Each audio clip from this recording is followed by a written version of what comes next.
आपण पाहत आहात RK न्यूज, बातमी तुमची, आवाज आमचा।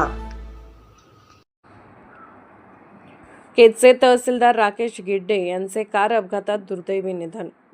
केज तहसीलचे तहसीलदार राकेश अण्णासाहेब गिड्डे यांचे आज सकाळी लातूर अंबेजोगाई महामार्गावरील रेणापूर फाट्याजवळ झालेल्या भीषण कार अपघातात निधन झाले।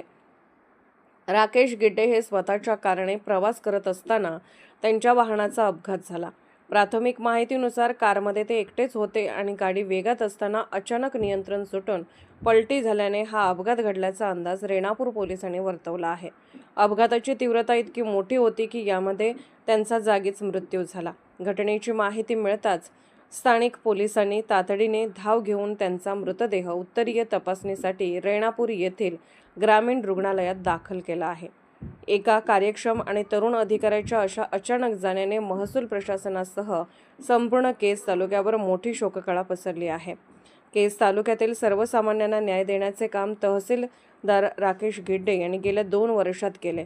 आज त्यांच्या अपघाती निधनाने केज तालुक्यावर दुःखाचे सावट पसरले आहे।